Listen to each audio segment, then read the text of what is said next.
within our start seeder, we're already defining the specific roles and movie statuses that we want to work with, so we don't have factories for either one of those. And as we've already learned in our movie factory, we can use states to specifically define which of those values we want to use for both our movie statuses, and we can do the same for our roles whenever it comes time to it. So our relationship for our user and roles and movie statuses can use states to define what those values should be.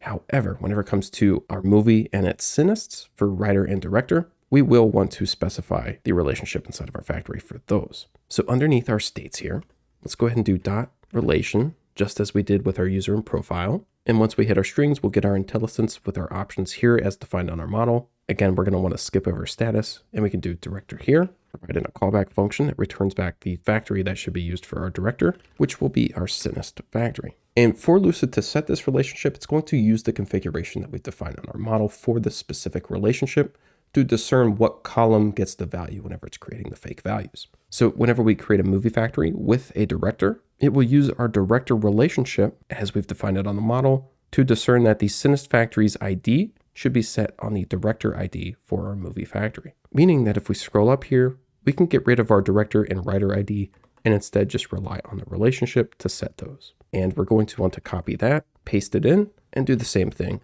for our writer. Then we can jump over to our cineast factory and apply the inverse side there as well. So relation, and we have movies directed, provide a callback that returns back our movie factory, and a relation for movies written that provides back our movie factory there as well. Now we need to actually provide in the fake information for both of these. So just as we're doing here with our profile, if we scroll down to where we're creating our movies, let's start with the simplistic ones here. We can add on to these create mini calls a with director and with writer to create a cineast for both our director and writer for each one of the 3 movies that will be generated with this call here. So let's go ahead and give that a copy and a paste there, and a paste there. Now, alternatively, what we could do is where we're tapping into these actual movies that we're creating using our movie data is if we scroll up to where we're creating our cineasts, we have 10 being created here. We can plop those into a variable. So const cineasts equals and provide them into our create movies call.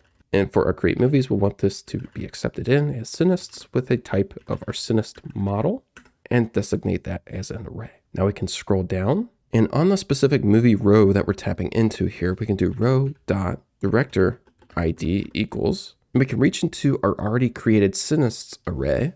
So cineasts there, and reach for a random index inside of this array to randomly assign a director from our already created pool of cineasts up here, so that we're not just randomly creating a bunch of directors and writers per each of our movies being generated, but instead we have single cineast records bound to multiple movies as a director or writer. So let's do math.floor here, and then math.random, and let's multiply that random call by our cineast.length to get back a random cineast out of the 10 that we've created here. And then we just want to grab that cineast's ID.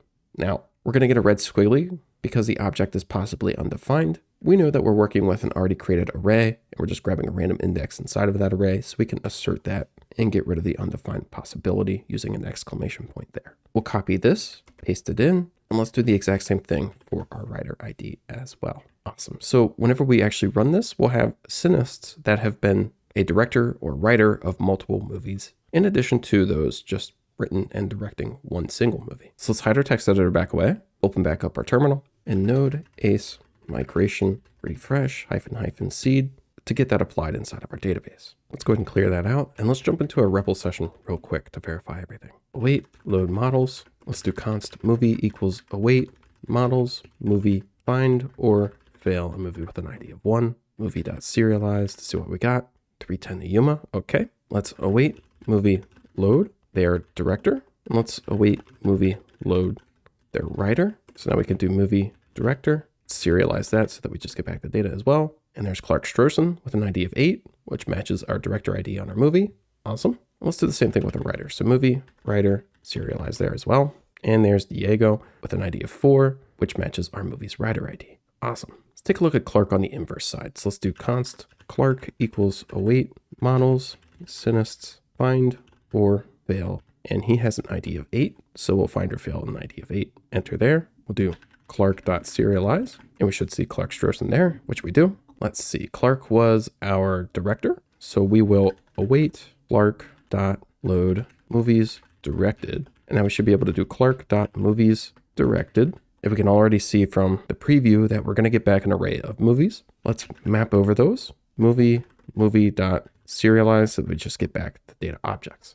Enter there, and there we go. We get back a number of different movies that Clark has directed.